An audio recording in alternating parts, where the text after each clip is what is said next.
In 1991, history appeared to end. The Soviet Union collapsed. The Cold War ended. And for the very first time in nearly a century, one economic model stood triumphant above all others. And that was global capitalism. Across the Western capitals, universities, corporations, and financial institutions, a powerful belief emerged. Humanity was entering a new age. An age where markets would become more important than militaries, trade would become more powerful than territory, and economic integration would gradually erase the old geopolitical rivalries. The very famous political scientist Francis Fukuyama famously called this particular moment as the end of history. Not because events would stop happening, but because liberal democracy and market capitalism appeared to have defeated all serious ideological alternatives. And honestly, for a brief historical moment, it seemed convincing. The dream of one connected world. The 1990s felt revolutionary. The internet was spreading rapidly. Trade barriers were falling. Air travel became cheaper. Satellite television connected continents in real time. Suddenly, the distance itself appeared to shrink. A company in the United States could manufacture in China, hire engineers in India, and raise capital in London, and sell products everywhere, all over the world. Never before in the history had economies become so interconnected and integrated. The very famous sociologist Anthony Giddens, in his work Runaway World, described globalization as the intensification of worldwide social relations, where the distant events increasingly shaped the local lives. And nowhere was this transformation more visible than in the global trade. The economist Richard Baldwin later described this era as the Great Convergence. But why? Because technology allowed production itself to spread across borders. Factories no longer needed to be close to the consumers. Production could move wherever the labor was cheapest and infrastructure most efficient. And that changed the global economy forever. The metal box that rewired civilization. Oddly enough, one of the greatest revolutions behind globalization was not ideological, it was logistical, a steel container. Before containerization, transporting goods across oceans was expensive, slow, and chaotic. Then came the standardized shipping containers. And suddenly, the global trade became dramatically cheaper. The economic historian Mark Levinson, in his famous work The Box, argued that container shipping transformed the world economy more profoundly than many political treaties. Because once transport costs collapsed, companies could redesign the production globally. The manufacturing shifted to countries with cheaper labor. Supply chains stretched across continents. Corporations optimized everything for efficiency. This was the birth of modern hyper-globalization. China, the factory of the world. And then came the single most important economic transformation of the modern era. China opened itself to the global economy. When Deng Xiaoping initiated the market-oriented reforms, very few imagined what would follow. But by the early 2000s, especially after joining the World Trade Organization in 2001, China became the manufacturing hub or the center of the planet. Western corporations rushed into China. Factories expanded at astonishing speed.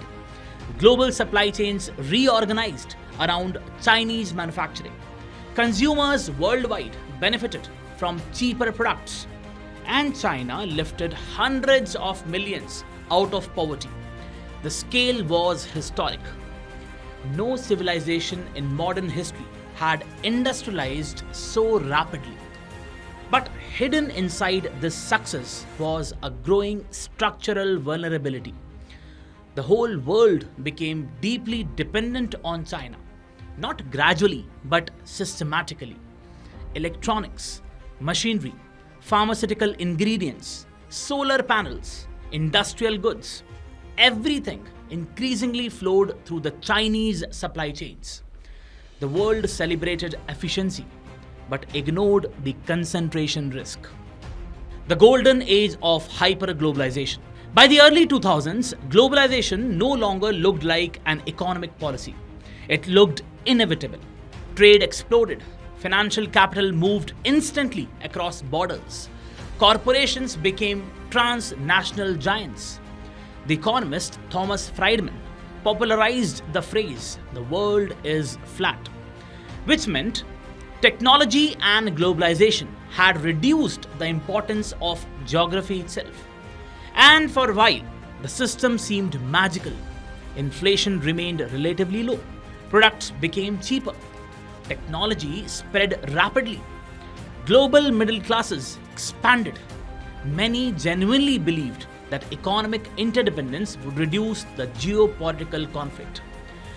Why would the countries fight when they were economically dependent on each other? This became one of the most defining assumptions of the post-Cold War world. But history has a habit of punishing excessive certainty.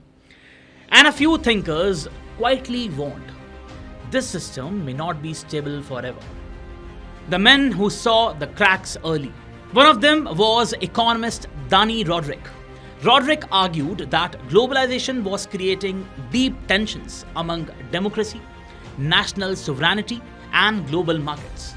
He proposed what became very famous as Rodrik's political trilemma. According to him, a country cannot fully sustain hyperglobalization, democratic politics, and complete national sovereignty, all at the same time. At one point or the other, societies would push back. Another thinker whose ideas suddenly became relevant again was Karl Polanyi.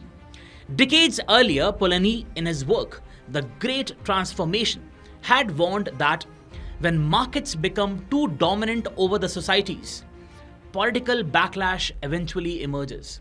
He called this moment as the double movement. This means societies eventually demand protection against uncontrolled market forces. At the time, these warnings seemed overly pessimistic, very negative, because globalization still looked unstoppable. Then came 2008, and suddenly the illusion cracked. The crisis that shook global capitalism. The 2008 financial crisis was a turning point in modern history. Ironically, this crisis did not emerge from a poor or unstable country. It emerged from the very heart of global finance itself, the United States. Banks collapsed, stock markets crashed, trade slowed sharply. Millions lost their jobs and homes. And for the very first time in decades, ordinary citizens across the Western world began questioning globalization itself. Because while the corporations and the financial elites had benefited enormously, many industrial workers felt abandoned. Factories had moved overseas. Manufacturing towns had declined. Economic inequality had widened. The very famous economist Branko Milenkovic later showed in his work Global Inequality how globalization created major gains globally, especially in Asia, while parts of the Western middle and working classes experienced stagnation. And slowly, economic frustration transformed into political anger. Brexit in Britain, protectionism in America, nationalist politics across Europe. The backlash against globalization had begun, but the real shock was still coming. COVID, the moment the machine stopped. In 2020, the world discovered something deeply uncomfortable. Modern civilization had become astonishingly fragile. A virus emerging in one region disrupted the entire planet. Factories shut down, shipping routes froze, medical supply chains collapsed, semiconductor shortages spread globally. And suddenly, the governments realized their economies dependent excessively on far-away production networks, primarily in China. They could not control during the crisis. For decades, the businesses optimized for efficiency. COVID exposed the hidden cost of that obsession.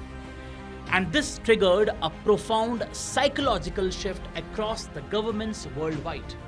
The language of globalization began changing. Not efficiency, but resilience. Not integration, but security. Not dependence, but strategic autonomy. The world was no longer asking what is cheapest. It was now asking what is safest. And that single change may define the future of globalization itself. The return of geopolitics. Then came another shock. War returned to Europe. The Russia-Ukraine conflict shattered one of the globalization's biggest assumptions. That is, economic interdependence does not eliminate geopolitical rivalry. Europe depended heavily on Russian energy, primarily the natural gas. Yet, conflict still erupted. And suddenly, the global economy became weaponized. Sanctions, technology restrictions, financial pressure, energy disruptions. Trade was no longer merely economic. It had become geopolitical again. And perhaps this is the biggest realization of the 21st century. The world never truly became borderless. Geography still matters. Power still matters. National interests still matter. We simply ignored them during the golden age of globalization. For nearly 3 decades, humanity believed globalization was the final stage of history. But maybe it was only an era built on temporary conditions: cheap energy, stable geopolitics, American naval dominance, Chinese manufacturing, and the assumption that economics would always overpower politics. Now that assumption is collapsing. And as the old global order begins to fracture, a bigger question emerges. If the age of hyper-globalization is slowing down, what kind of world comes next?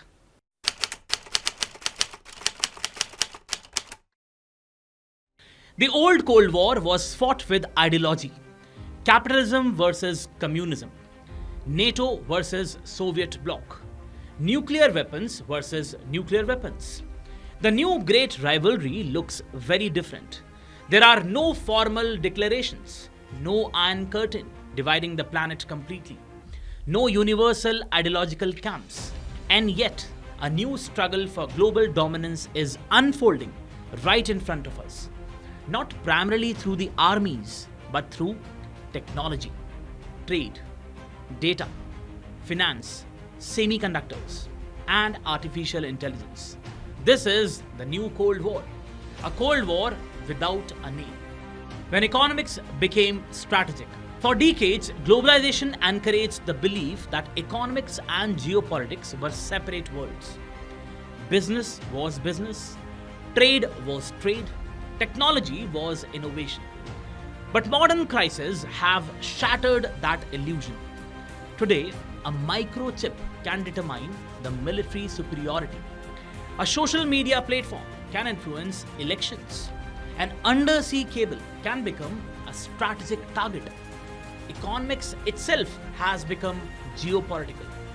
The political scientists Henry Farrell and Abraham Newman describe this phenomena as weaponized interdependence. Their argument is deeply important. The global networks created by the globalization itself, that is, the finance systems, the digital platforms, the supply chains, can also become the instrument of geopolitical pressure.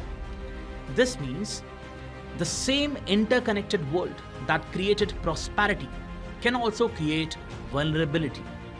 And nowhere this is more visible than the rivalry between the United States and China.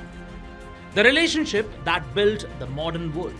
At one point, the US-China relationship appeared almost perfect for globalization. America consumed, China manufactured. American corporations earned enormous profits by outsourcing production to China. Chinese factories powered the global supply chain. Consumers got cheaper goods. For years, both economies became deeply integrated. The historian Niall Ferguson even coined the term Chimerica, a fusion of China and America. Because together, these two economies became the engine of the global system. But beneath the surface, something bigger was happening.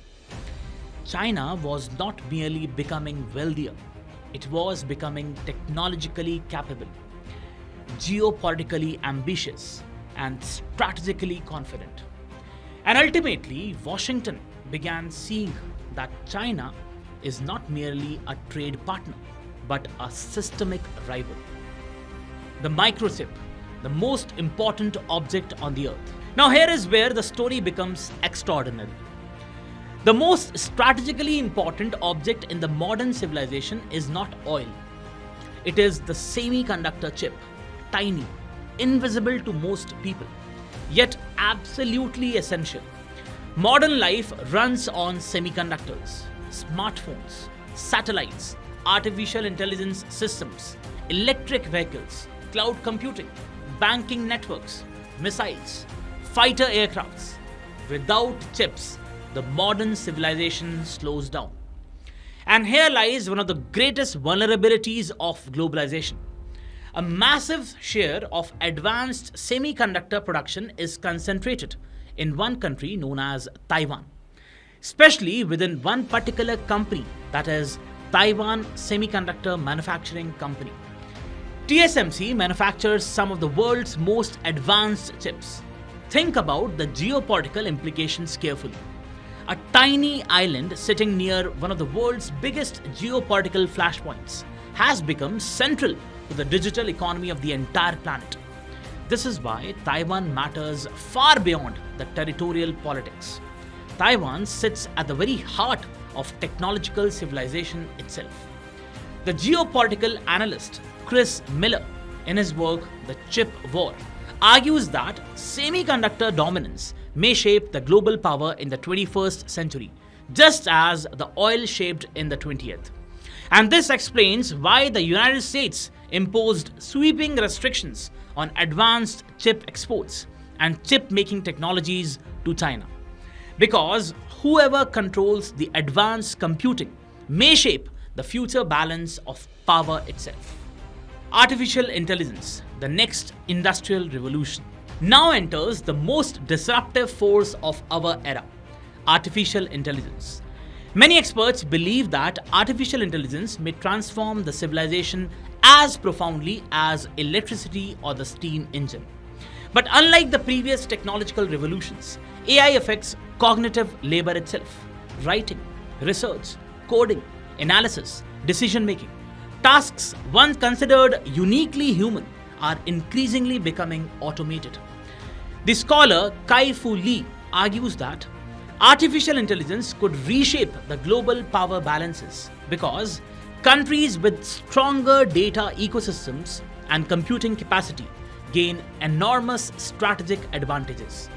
And this is why governments all over the world are investing aggressively in AI ecosystem. America wants technological leadership. China wants AI supremacy. Europe wants regulatory influence over the digital governance. This is not merely a technological race. It is a struggle over who defines the future rules of civilization. The internet is no longer one internet. For years, the internet symbolized globalization itself: open, borderless, universal. But increasingly, the digital world is fragmenting. China built its own digital ecosystem behind the Great Firewall. Russia pushes for internet sovereignty. Europe emphasizes digital regulation and privacy. America dominates the global technological platforms. The result? A fragmented internet, what many analysts now call the splinternet. Instead of one universal digital space, the world may gradually divide into competing technological spheres. And this matters enormously. Because digital infrastructure is now strategic infrastructure. Whoever controls the platforms, the cloud systems, operating systems, AI models, and the data flows increasingly influences the power.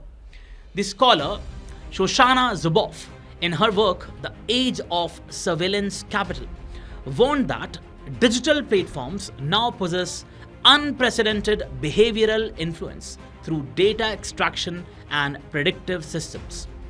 This means technology companies are no longer just businesses, they shape the modern society itself. The oceans still control the world. Now, here is something fascinating.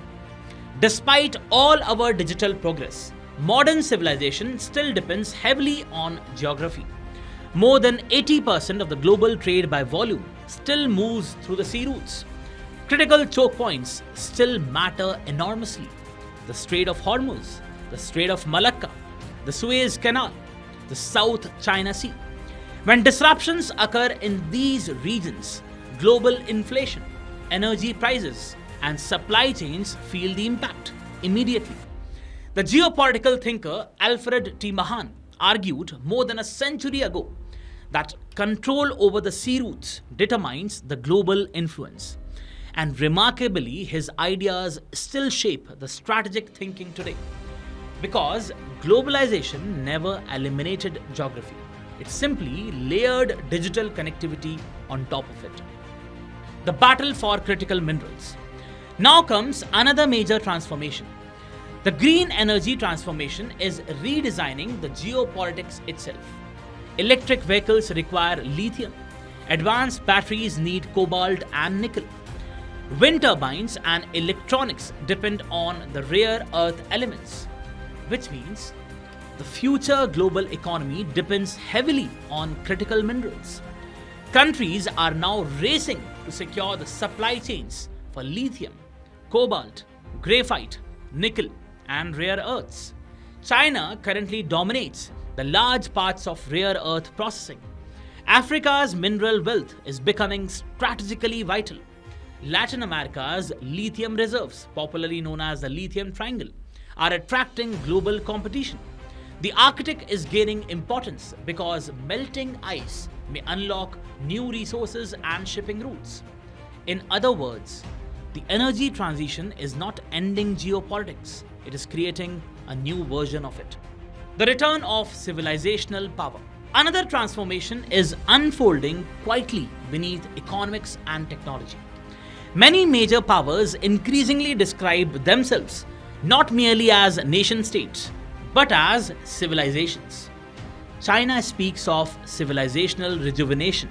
India increasingly emphasizes civilizational continuity. Russia invokes historical destiny. The US is witnessing identity politics. Turkey references Ottoman memory. Why does this matter? Because globalization once assumed economic integration would gradually create a more culturally uniform world. But the opposite has happened. Identity has returned. Culture has returned. Historical memory has returned. The political theorist Samuel P. Huntington, in his work The Clash of Civilizations, controversially argued that future global tensions could increasingly revolve around civilizational identities. While many criticize aspects of his thesis, his broader insight remains strikingly relevant today. Globalization did not erase identity, it intensified the search for it. And then comes India. Perhaps no country illustrates the opportunities of this new world better than India. Because India sits at the very intersection of multiple global transformations simultaneously. The Indo-Pacific geopolitics, supply chain diversification, digital transformation, demographic change, and civilizational resurgence. The world wants alternatives to excessive dependence on China, and India offers the scale. The world wants trusted strategic partnerships in the Indo-Pacific region, and India occupies the critical geography. The world wants digital innovation, and India's public infrastructure, especially linked to the Unified Payment Interface (UPI), is increasingly studied internationally. At the same time, India is expanding semiconductor ambitions, manufacturing ecosystems, for instance, the PLI schemes, renewable energy capacity, naval power, and artificial intelligence capabilities. And perhaps for the very first time since independence, global geopolitical shifts are aligning strongly with India's strategic rise. But this also means expectations are rising rapidly because opportunity alone changes nothing. Execution changes the history. The world is entering an age where economics, technology, and geopolitics are becoming inseparable. Semiconductors are strategic assets. Data is geopolitical power. Artificial intelligence is becoming statecraft. Supply chains are national security concerns. And beneath all these transformations lies a larger truth. The world is no longer moving towards one unified global order. It is reorganizing into competing systems of power. Which brings us to the biggest question of all. If globalization is evolving into something more fragmented, strategic, and multipolar, what kind of world comes the next?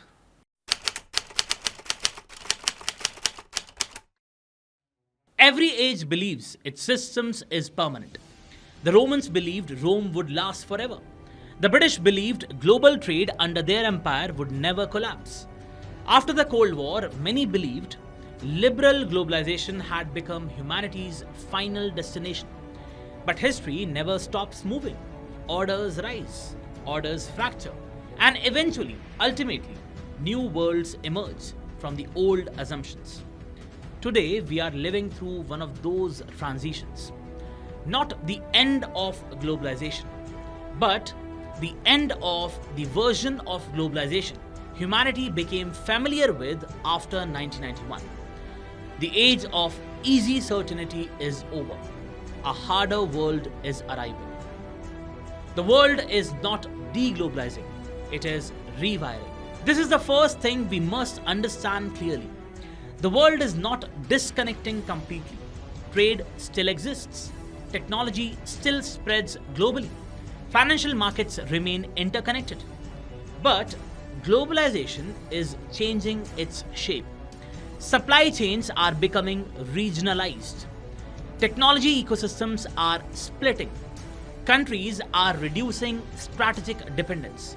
In simple words, the world is moving from maximum efficiency to strategic resilience. The historian and political commentator Adam Tooze, in his work Crashed, argues that modern crises reveal how deeply interconnected and fragile the global systems have become. And this very fragility is changing the state behavior everywhere. Governments all around the world are now asking which technologies are too important to outsource, which industries are essential for national survival, which supply chains create strategic vulnerability. This is why economics is no longer separate from national security. And perhaps this is the defining characteristic of the new era. Security is beginning to dominate the efficiency. The return of the state. For decades, the dominant belief of globalization was simple. Markets know the best. Governments should interfere less. Corporations should optimize globally. Production should move wherever the costs are lowest. But recent crises shattered this confidence. COVID disrupted the supply chains. Semiconductor shortages halted the industries. Energy crisis destabilized the economies. Wars disrupted food and fuel systems. And suddenly, states returned forcefully, not as passive regulators, but as strategic actors. Industrial policy is back. Economic nationalism is back. Strategic subsidies are back. The United States now openly subsidizes semiconductor manufacturing and clean energy industries. Europe speaks increasingly about strategic autonomy. China pushes the technological self-reliance. Japan restructures the supply chains. India expands the infrastructure and manufacturing initiatives. The political economist Mariana Mazzucato, in her work The Entrepreneurial State, says that the states play a crucial role in shaping the innovation and industrial transformation. And today, the governments across the world increasingly view economics through the lens of national security and power. The age of hyper-globalization empowered multinational corporations. The next era may strengthen strategic states. The Indo-Pacific century. Now comes perhaps the most important geopolitical shift of the 21st century. For nearly 2 centuries, the Atlantic world dominated the global affairs. Europe and North America shaped the global finance, trade, military power, and global institutions. But increasingly, the center of gravity is moving eastward, towards the Indo-Pacific. But why? Because this region combines manufacturing power, demographic scale, technological growth, and critical maritime trade routes. Nearly 1/3 of the global maritime trade passes through the South China Sea. The Strait of Malacca remains one of the world's most important and strategic choke points. The Indian Ocean connects the Middle Eastern energy to the Asian economies. This geography matters enormously. And sitting at the center, or the very heart of this emerging strategic space, is our own country, India. The geopolitical thinker Nicholas Spikeman argued that geography remains the most permanent factor in the global politics. Today, India's geography is quietly becoming one of the greatest strategic assets, not by accident, but by location. India's historical opening. For decades, India was often described as a country with potential. But today, many global analysts increasingly see India as something more important, a pivotal power in the emerging world order. But why? Because multiple global transitions are aligning simultaneously in India's favor. The world wants supply chain diversification. India offers the scale. The world wants trusted Indo-Pacific partnerships. India occupies a critical geography. The world wants digital innovation. India has built remarkable digital public infrastructure, Aadhaar, UPI, DigiLocker. The world wants demographic depth. India possesses one of the world's largest young populations. And unlike the other rising powers, India combines civilizational continuity, democratic legitimacy, technological ambition, continental scale, and maritime relevance. That combination is historically rare. India today is investing in semiconductors, artificial intelligence ecosystems, renewable energy, defense manufacturing, logistics infrastructure, and even in maritime capabilities. Even India's digital systems, especially the UPI architecture, are increasingly studied globally as scalable governance model. Even the Oxford University did that. But history does not reward potential automatically. It rewards preparedness. India still faces enormous structural challenges: education quality, employment generation, research capacity, urban planning, institutional efficiency, inequality, and state capability. The 21st century may offer India a historic opportunity, but opportunities are tests, not guarantees. The biggest paradox of our time. And now we arrive at perhaps the deepest contradiction of the modern world. Humanity's greatest challenges are increasingly global: climate change, pandemics, cybersecurity, artificial intelligence governance, financial instability. No country can solve these alone. And yet, trust between major powers is weakening. Now, this creates a dangerous paradox. The world needs cooperation more than ever. At the exact moment, geopolitical rivalry is intensifying. The political scientist Joseph Nye argued that modern power increasingly depends not only on military strength but also on networks, institutions, technology, and cooperation. Because in an interconnected world, no major power can completely isolate itself. And this is why globalization will not disappear entirely. It is too deeply embedded into the modern civilization itself. But it will become more selective, more strategic, and more fragmented. The future will belong to resilient societies. Perhaps the future will not belong simply to the richest countries or the strongest militaries, but to the societies that are adaptable, resilient, technologically capable, strategically intelligent, and socially stable.